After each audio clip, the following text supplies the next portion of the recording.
as the budget which finally puts India into a double-digit growth trajectory. This will be remembered as the budget which will lay the foundations of a new India, which, unshackled and unbound, will go on to create prosperity for 1 billion Indians. Sir, this budget makes the highest allocation ever made in the history of independent India towards infrastructure development and capital asset creation. The budget promises to create the 21st century infrastructure needed for New India. This budget has made the highest allocation ever to the health and well-being of Indians. New India will not only be the youngest nation of the world, but this budget promises to make it the healthiest nation as well. Sir, this budget has also increased funds to buy new equipment and aid the military's modernization by a whopping 19%, the highest capital outlay for for defense modernization in the last 15 years. This new India budget promises to make our armed men and women more efficient and capable. So the push for digital payments, digital census, hydrogen fuel research, support to the National Research Foundation, space exploration, and such other measures in this budget will make New India a leader in frontier technologies and future ready. Most importantly, sir, all of this is achieved in this budget without increasing any direct tax to any Indian taxpayer. For this reason alone, the Honorable Prime Minister and the Finance Minister must be congratulated. Sir, many commentators of the political economy have often commented that good economics makes for bad politics. We have heard this quite often. But this time around, Prime Minister and the Finance Minister have shown that good intentioned politics ought to make good economics. Sir, this budget was presented in truly extraordinary times. A once-in-a-century pandemic tested the resilience of our human spirit, the strength of our institutions, and the conviction of our leadership. It's a tribute to the inherent vitality of this ancient civilization that despite these tall challenges, we have emerged only stronger. Sir, the way our country has handled the COVID pandemic is a testimony to the character, the strength of the character of 1 billion Indians. However, like always, many friends both inside as well as outside the country did not believe in India's capacity. Like always, they did not hide their contempt as well. A cursory look at some of the headlines from a few prominent publications is revealing, sir. Modi's poorly planned lockdown won't save us from coronavirus, but will kill economy, shouted one publication. The New York Times said, even before, just a couple of days into the lockdown, the New York Times headline shouted, how Modi has failed the pandemic test. Another author wrote why COVID-19 pandemic in India is similar to sinking of the Titanic. Sir, one left-wing ideologue, a senior former parliamentarian, also ingeniously saw some communalism angle also like they always do. He wrote an article titled, The Hindu Right Wing Has Communalized COVID-19. So while these were the headlines, what were the result? Sir, today, the Indian model of handling COVID-19 is considered to be one of the best models in the world. Let me just state a few numbers which will demonstrate this. Sir, India today has the lowest death per million population in the top 25 countries with the maximum number of cases. India is amongst the lowest countries having the lowest case fatality rate of 1.4% compared to the global CFR of 2.1%. Sir, India today is the second highest, is the country with to have conducted the second highest number of tests of more than 20 crore 25 lakh. Even as wealthier countries, sir, like Netherlands, is even today struggling to convince its people to abide by lockdown rules. India prevented more than 35 lakh additional infections and more than 1 lakh death because of successful and timely implementation of the lockdown. Sir, India's economic stimulus value in dollar terms given during the lockdown amounting to about 13% of our GDP, is more than the collective GDP, is more than GDP of about 149 countries. From wholly dependent on PPE and N95 mask imports to building capacity to not only service our domestic demand, but to export it in a matter of 3 months is no mean feat. The only country to have done this today is India. So we have the distinction of repatriating the largest number of our stranded citizens from the highest number of countries during the global lockdown. So one of the few countries that have indigenously developed and manufactured COVID vaccine is India. So countries manufacturing the largest number of vaccines as we speak, earning the goodwill as the vaccine capital of the world. So we have distributed vaccines, supplied vaccines to 15 countries, from Burma to Barbados, and 25 more countries are in queue at different levels. Sir, we are also the fastest country in the world to reach the 4 million COVID vaccine mark, an incredible feat in a country as diverse and as vast as ours. Sir, at this time, I also want to congratulate the Finance Minister for giving 35,000 crores towards vaccine distribution, towards vaccine development in this budget.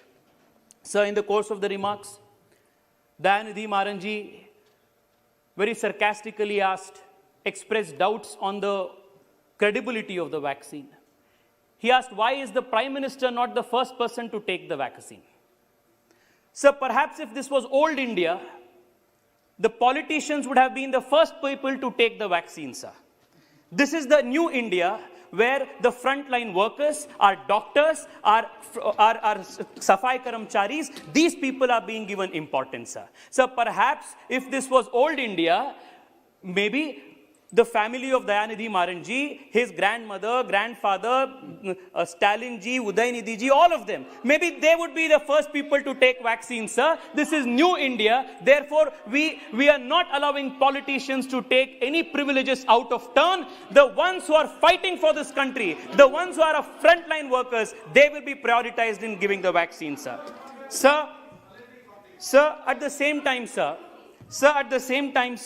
I would also want to say, sir, a big question that needs to be answered today, sir. Sir, even in the face of such difficult challenges, if a country has shown the kind of strength, resilience to stand up to these challenges, if we are so blessed with such immense natural and human resources, so what kept the country so spectacularly poor for so long? Why did India, rather how did India manage to remain so poor for so long? So the answer to this question is very simple. India did not remain poor by chance. India remained poor by choice. So India did not remain poor by default. We remained poor by design. We remained poor by policy. So the most potent condemnation of this ingenuity of our erstwhile policymakers, of deliberately perpetuating poverty as a state policy, comes from the most eminent lawyer, Nani Palkhiwala.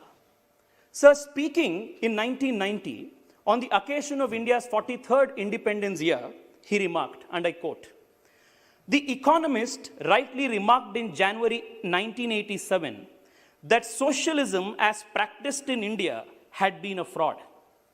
Our brand of socialism did not result in transfer of wealth from the rich to the poor, but only from the honest rich to the dishonest rich.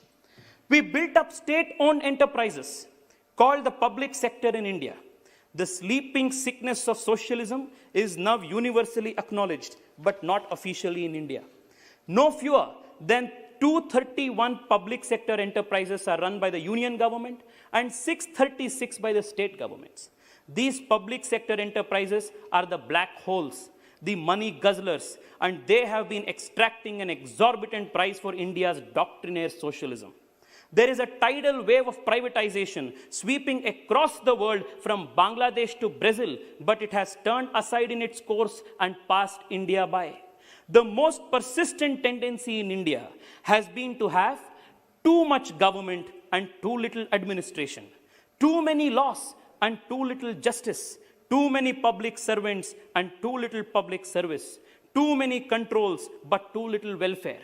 every segment of the people's enterprise is festooned with red tape. From the very first decade of the Republic, the steel claws of the license permit quota Raj were laid upon the national economy, and even today, their grip continues with insignificant relaxation. Sir, the quote ends here. So the one-point focus of our Prime Minister from the first minute in office has been to reverse this perverse ideology of perpetuating and distributing poverty and ushering in growth and prosperity for all Indians. Towards that end, sir, this government has embarked on a root and branch reform transformation of India's political economy. From sanitation to space exploration, from coal to new generation fuels, from agriculture to artificial intelligence, from soil to oil, employment to education, solar energy to diesel deregulation, aviation to railways, the Modi government has positively transformed every aspect of India's life. Sir, our government, even in this budget, has continued the pace of reforms in a very furious manner towards the larger ideal, the larger promise of the Prime Minister of maximum governance and maximum governance and minimum government.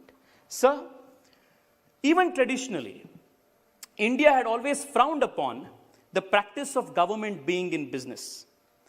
The popular Hindi idiom, Raja Vyapari, To Praja Bhikari, was a clear indication.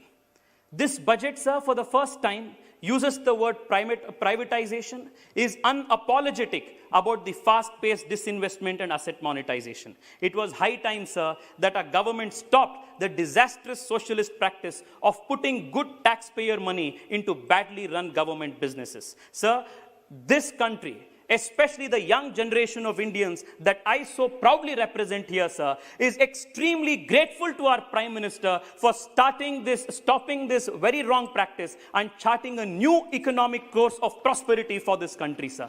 We needed this badly. We should have done this 70 years ago. We are belated, but this Prime Minister has achieved this for us. Sir, a lot of talk has been going on family silver. I want to ask the opposition, sir, especially the Congress party, if you consider our badly performing PSUs as family silver and are so hesitant to disinvest them, why were you so eager to sell Temple Gold in 2013 when you decided, or rather reviewed a policy towards asking how much golds are there in our temple so as to monetize it, sir? Sir, even our most vile opponents cannot accuse our government on going slow on reforms. So this is a government that gets things done. This is the most reformist government in the history of India. A small example of the reforms. I'm not giving an exhaustive list. Sir, deregulation of diesel was a long pending reform. We did it. Commercial coal mining reform, pending from the 17th, done. FDI in defense, long pending, done. FDI in insurance, long pending, done. Real estate sector reforms, pending from 2 decades, done. IBC code, pending from 1 decade, completed and done. GST, the biggest tax reform of independent India, done. Labor reforms, pending from 4 decades, done. Review of the code on wages, pending from 4 decades, done. FDI in railway operations, pending from God knows how long, done. Corporate tax rate, making India one of the most competitive destinations in the world, done. Faceless assessments, faceless appellate tribunals, pre-filled returns, all making the life of a taxpayer easy, done. Recapitalizing our public sector banks, done. Reforming our public sector bank administration is done. Forming global scale public sector banks, done. Change in definition of MSMEs, enabling them to grow and get more capital, pending from more than 2 decades, done. Lowering the tax rates, increasing the tax base, done. National education policy, pending from last 4 decades, done. So this is a government that gets things done. Our Prime Minister is therefore known as the man who gets things done. Sir, therefore the common Indian says, Modi hai to mumkin hai. That's the strength of this government, sir. Sir, what has all these reforms achieved for the country? Sir, India has improved its ease of doing business ranking by 79 positions in the last 5 years. In the recent World Bank's Ease of Doing Business report, the country jumped to 63rd position among 190 nations. India also figured among the top 10 performers on the list for the third time in a row. I would want to rather pause a moment here and ask, sir, these ease of doing business, these jumps in this, the growth of the GDP, double-digit trajectory, reforms, what does all of this mean to a common poor Indian unless it gives him 2 square meals a day and raises his standard of living? What have these reforms achieved in that regard? Sir, as a result of all of these reforms, the size of the economic pie has increased and has empowered the government to lift a large number of people out of poverty.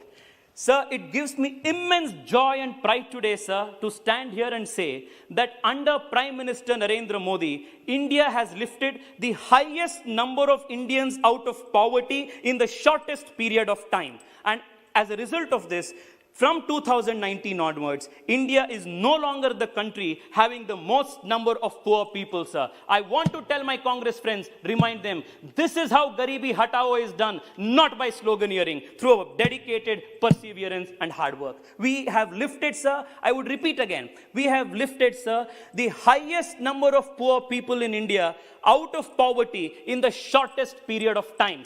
For this reason, Narendra Modi is considered the messiah of the poor people in India. Sir,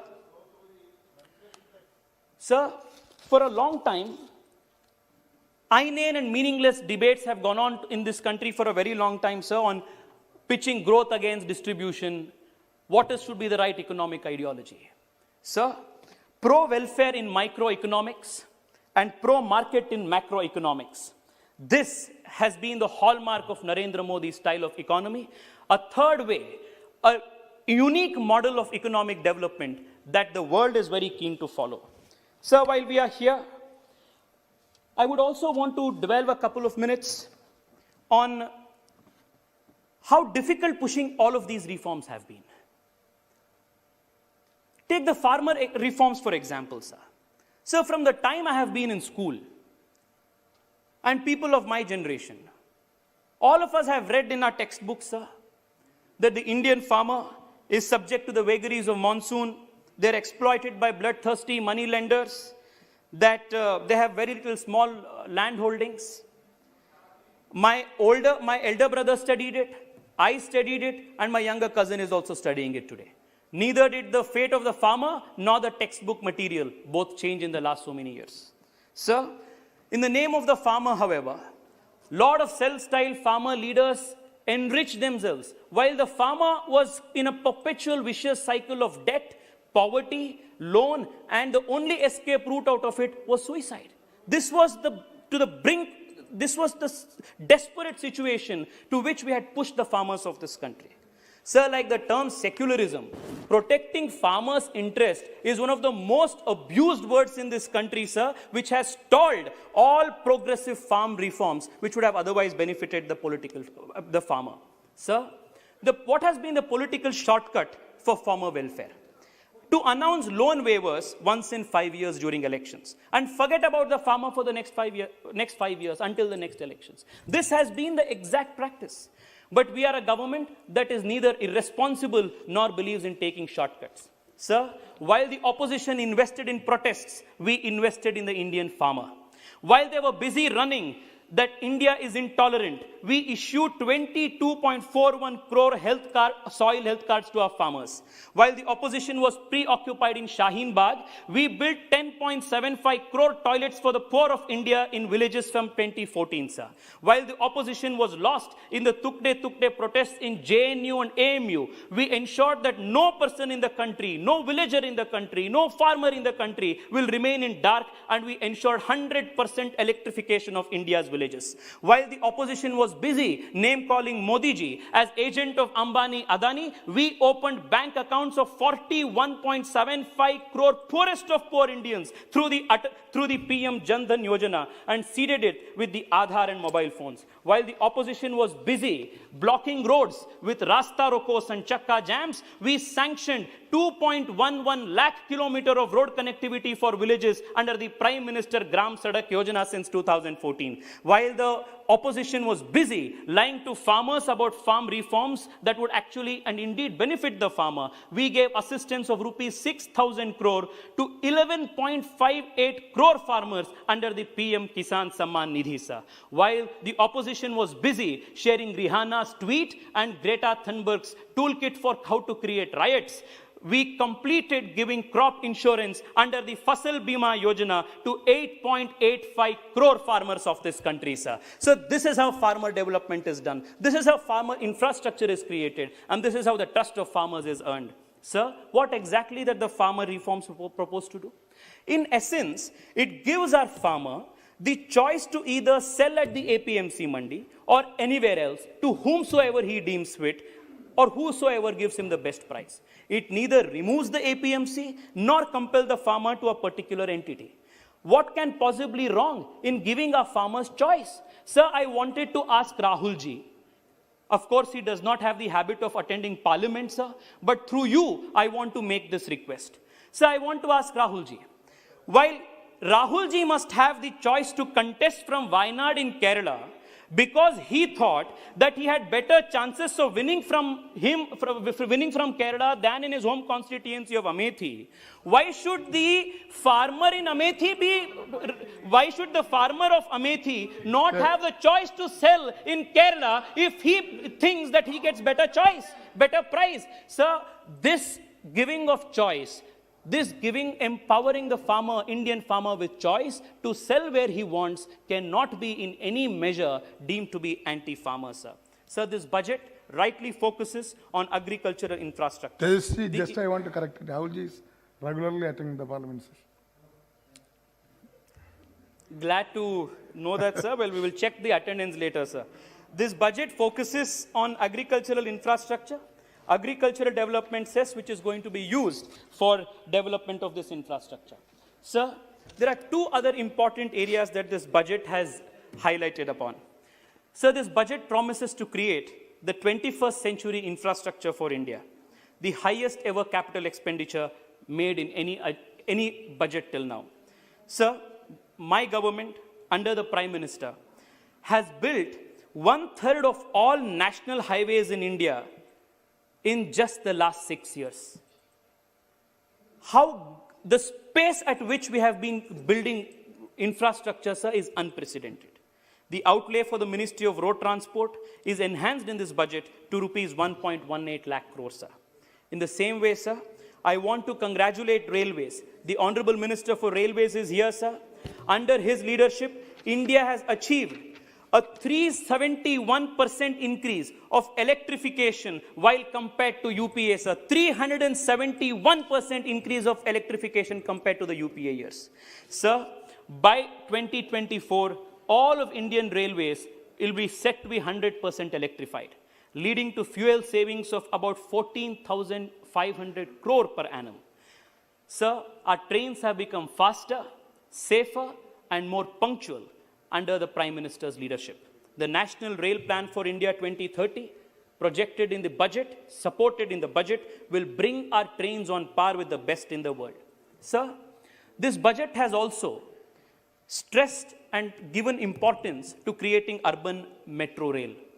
So I come from an urban constituency and know how important urban infrastructure, transport infrastructure is. Sir, as a country, traditionally we have grossly underinvested in creation of urban infrastructure. One point on this while we are here, sir. While the London Underground was started in 1863, the New York subway was started in 1904. The Moscow metro began its operations in 1935. We were irresponsibly and cruelly late, sir, by almost 100 to 70 years. We have made a course correction now, and even in this budget, a large outlay has been sanctioned to creation of urban infrastructure. I thank personally, sir, the Honorable Finance Minister for sanctioning rupees 15,000 crores to Bengaluru Metro Airport line, starting from my constituency in Silkboard to the metro, sir. Any Bangalorean will know what a difficult journey it is to reach the airport, sir. The metro line will definitely help us in that regard. Sir, the Metro Light and the Metro Neo projects especially to be introduced in tier 2 cities, will ensure that what mistake we did 70 years ago by not investing adequately in urban infrastructure will not be created for a future India. Sir, the 18,000 crore support to public bus transport services by encouraging more PPP modes of private sector players in urban public bus transport is also a very, very important step in that regard, sir. Sir, this government has utilized tech infrastructure, digital infrastructure as the backbone for good governance. This has been one of the hallmarks of this administration. Sir, the direct benefit transfer scheme brings together 318 schemes of the government from 53 ministries. In the last so many years, sir, more than 13.91 lakh crore, 13.91 lakh crore, which is about the size of the annual budget of various state governments, has been effectively transferred to the people of this country through the DBT. Sir, we have not only distributed effectively, we have also saved close to 1.78 lakh crore by preventing leakages, sir. This is a government that values taxpayer money. Sir, UPI, by building the India Stack platform, India has shown how the DBT can be the most effective way of ensuring that the poorest man reaches, the government reaches the poorest man, the proverbial last man in the line. Seeing the digital prowess of this UPI, sir, even Google wrote to United States Federal Reserve asking to design a UPI-like payment system for the United States. So whether it is FASTag, whether it is National Digital Health Mission, whether it is the 1,500 crore earmarked in this budget for further encouraging digital payments, the digital census that India will be conducting, thanks to the allocation in this budget, is extremely important steps towards building our tech infrastructure and making governance more effective by using the digital infrastructure. So equally important in this budget is the mention of the National Language Translation Mission. It will make governance and policy related knowledge available on internet in major Indian languages. Sir, coming from a state of southern India, I can't stress how important this is in bringing government communication closer to our people, sir. Sir, the other very important structural reform, using a digital platform that has been proposed in this budget, which will have wide-ranging ramifications on a rural economy, is the Swamitwa project aimed at digitizing rural land records. Sir, this scheme will provide digital property cards to our rural citizens. This will go a long way in helping them financializing their assets as well as reducing chances of disputes and distress.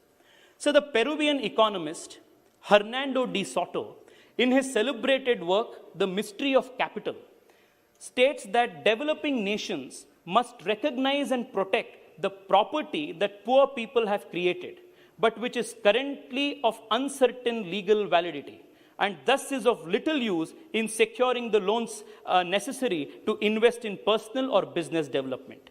Giving them proper legal titles will mobilize the entrepreneurial vigor and the hidden wealth of the poor. Sir, seen in this light, the reforms under the Swamitwa Yojana, by giving digital recognition of property titles, will play a very, very important role, sir. Sir, just one very important issue before I conclude, sir. I come from the startup capital of the country, Bengaluru, and this budget has given adequate stress and thrust to the startups of the country.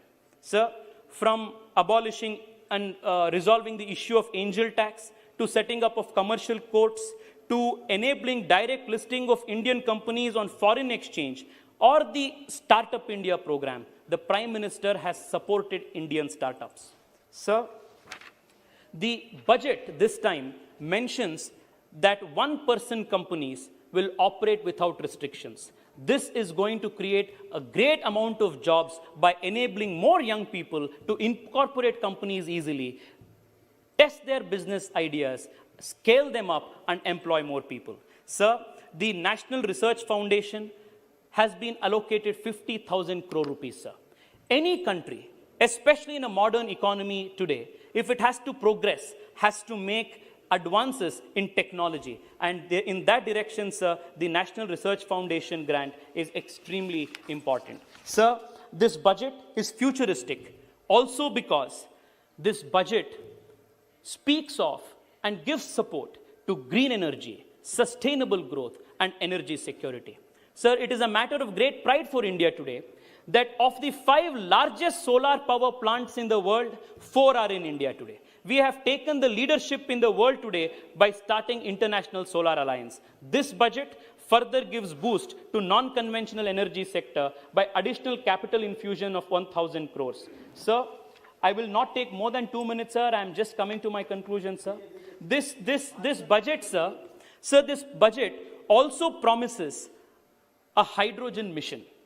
I will just take 30 seconds to explain why this has important national ramifications, not only for today, sir, but for very many millions of young Indians who are not even born today. Sir, a lot of people are excited about the possibilities of electric mobility in India. But we can and we should explore other routes of zero emissions, like for the example of a hydrogen fuel cell. So today, nearly 65% of lithium-ion batteries come only from China. 65% of all lithium-ion batteries in the world today come only from one source, sir, that is China. By comparison, no single country produces more than 20% of global crude oil output. In this regard too, sir, the thrust on hydrogen mission is good for the country's energy security.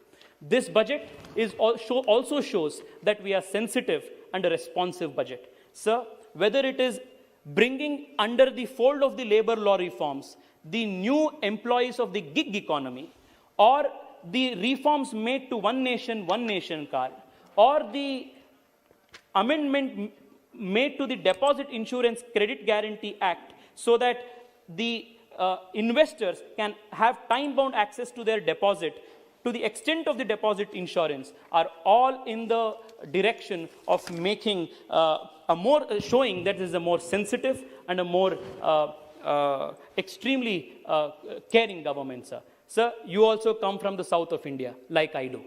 So what has this budget given to the south of India? One of the highlights of this budget has been the equitable distribution in terms of priorities, sir. Sir, I would want to take the case of Kerala, sir, from where you belong.